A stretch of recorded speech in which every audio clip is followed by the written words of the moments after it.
Good morning. Today I'll be sharing with you some insights and preliminary findings from my ethnographic study of Apothica Teas, a small family-owned tea shop in Southwest Michigan. But first, I want to situate us to thinking about tea by taking a trip down Tumblr Lane to an archived thread from a few years ago. It started with a user who shared this image and asked why people were questioning obesity in America. Rather than tackling that issue, another user focused on another element of this ad, asking, "Why is your tea liquidized?" which kicked off an amazing cross-cultural conversation. Where exactly do you live that the tea isn't liquid? England, where it's in a bag and you make it yourself. Like, what do you do with already liquid tea? Microwave it? No, it's sweet tea. You drink it cold. Who drinks cold tea? Have you never had iced sweet tea before? Hashtag cold tea. America, what are you doing? Hashtag outrage. That's not how tea is done. Having fundamentally different ideas about what tea is and how one is supposed to drink it is apparently not an isolated phenomenon, as this other thread shows. Which one of you was going to tell me that tea tastes different if you put it in hot water? You were putting it in cold water? Yeah, I thought for like 5 years that people just put it in hot water to speed up the teaification process. Didn't realize there was an actual reason. You think I have the patience to boil water? You don't have the patience to microwave water for 3 minutes? Why are you putting it in the microwave to boil it? Wait, is it actually genuinely a thing that Americans don't have kettles? But then how do they make tea? I share this anecdote not only because it is humorous, but because it illustrates something important, namely that the culture around enjoying tea is culturally specific, not intuitive. Understanding it is not a given. For a specialized tea shop like Apothica to do well in a small town in Michigan of all places, there needs to be a client base.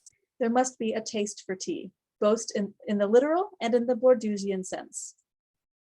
Apothica Teas is a Victorian-style, steampunk-inspired tea shop.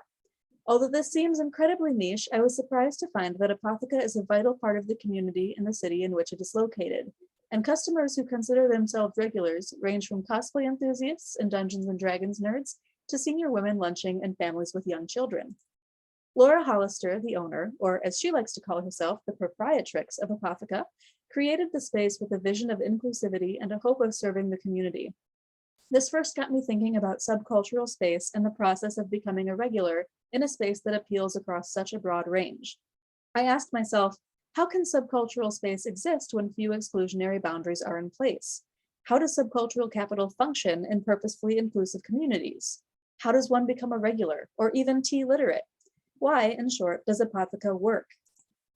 To briefly situate these questions in the literature, I of course have to start with Bourdieu, who famously advanced a theory of taste as a property of one's class position, and a way to signal one's social position. To Bourdieu, taste is also an efficient group maker. Even without conscious effort, people of a similar background with similar taste will find themselves drawn together in affinity, like to like. This recognition of like-minded people helps subcultures cohere. Becker and Ben-Zakrai contribute that taste is a social process. Becker's study on marijuana users shows that novices have to learn how to be high, an experience which requires a certain technique and interpretive framework that must be learned, and learned to be enjoyed. In Ben-Zakrai's work with so-called opera fanatics, he shows that there is a moral component to having the correct taste, something which the group as a whole has vested interest in instilling in newcomers.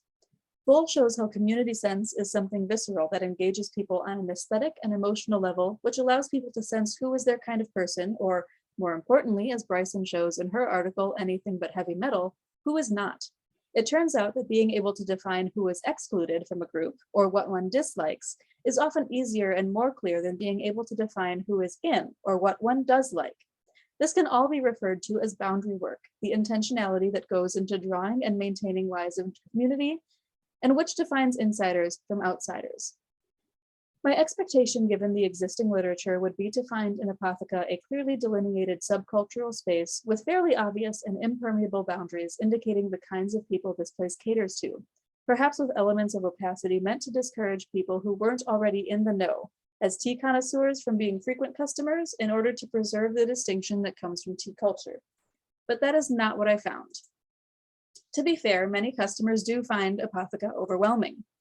More than once, I have observed people walk in, look around as if searching for a menu of specials, only to be handed a pamphlet listing the 90 different kinds of tea that Apothica has to offer, along with descriptions of the flavor profile and provenance of each. As the opening anecdote illustrated, tea is not intuitive. Black teas have to steep at a different temperature and time than green teas, for example, and that's before we get into flavor, shape, and what kinds of add-ins each tea can tolerate. Rather than leaving this bar as a tool to gauge who has the right kind of knowledge and who doesn't, Apothica employees are eager to educate. Employees are eager to assist tea novices in finding something they will love. For people who are completely lost or indecisive, or even for the experienced but adventurous tea drinker who wants to try something new, they also have the serendipity dice tray, where you can roll for a random number that corresponds to a jar of tea.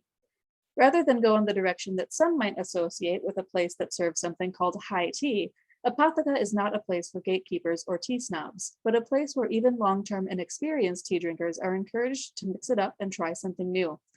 They also don't presume that their taste and preparation is the correct one. Laura, the owner, admits that only 1/3 of the teas in the shop are to her taste, and that everyone has different tastes, and that's fine. Likewise, during a tea tasting class employee Haley led, she set out a dump bucket and said, "You're not obligated to like every tea. I won't be offended."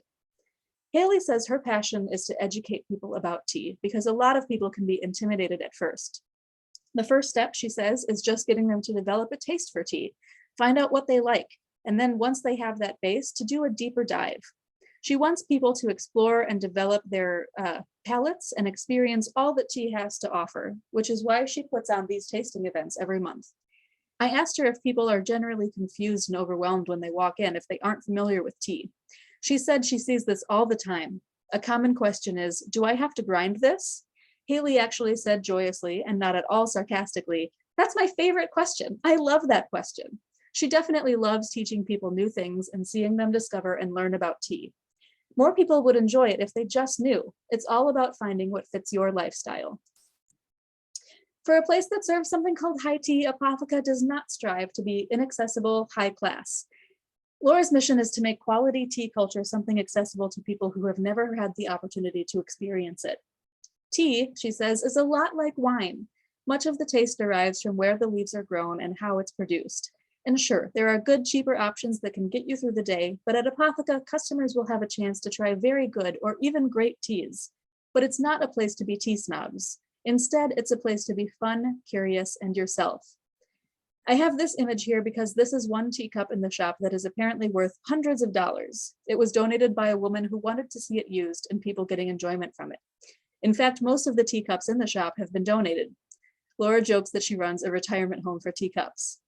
Despite how valuable and fragile some of these are, Laura says that if they die a natural death, so be it. Rather than have them sit on a shelf gathering dust, Laura wants people to get enjoyment out of them. She wants people to know what it feels like to have fine china in their hands. It changes the experience. A paper cup just doesn't do the same thing.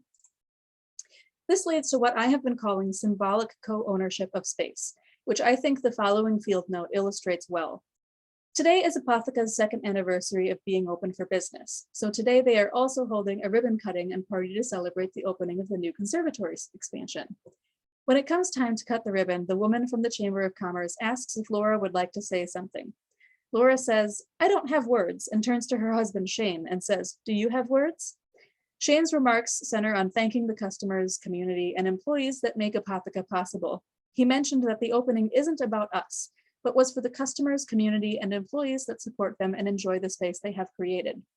The woman from the Chamber of Commerce wanted a picture of Laura cutting the ribbon with a view of the new space in the background, and so requested all attendees leave their tables and stand behind her so they would be out of the shot.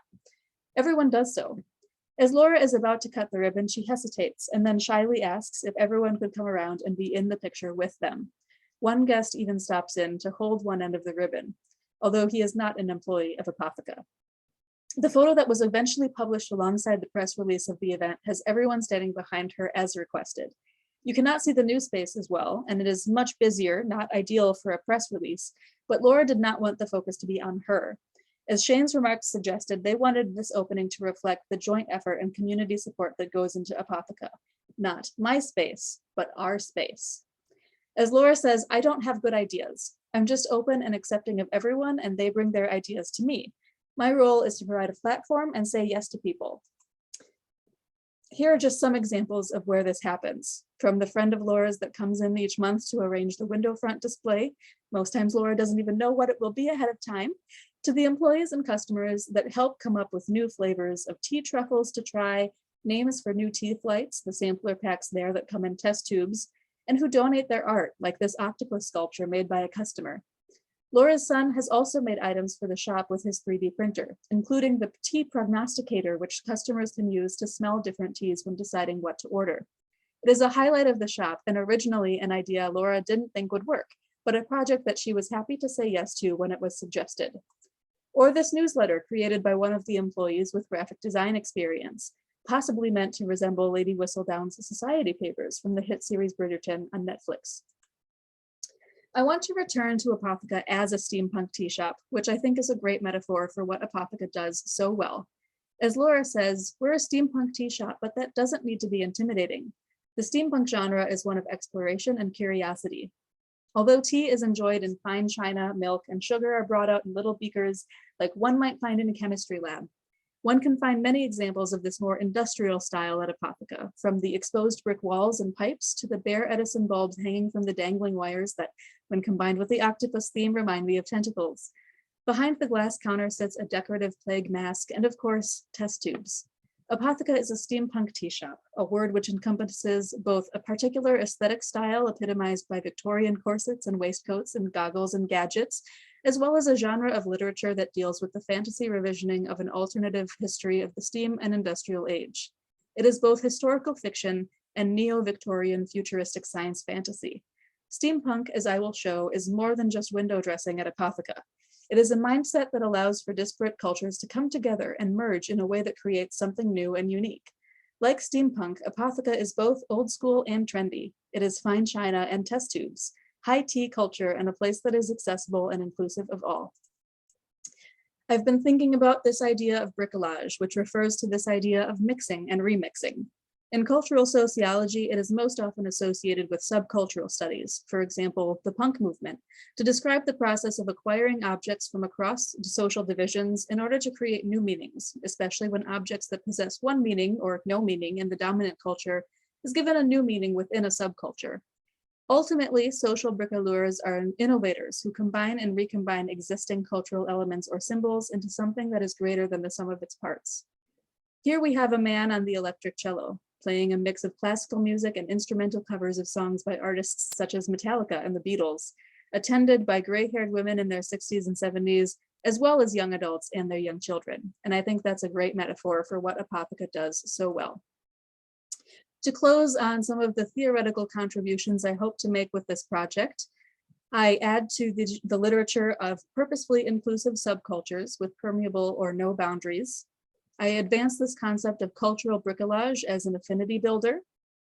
The importance of third places, or what Ray Oldenburg refers to as the great good place, these community hubs that bring people together. And of course, taste, distinction, and access, not as a way to distinguish oneself, but a way to create accessibility of high culture to all people. Thank you very much.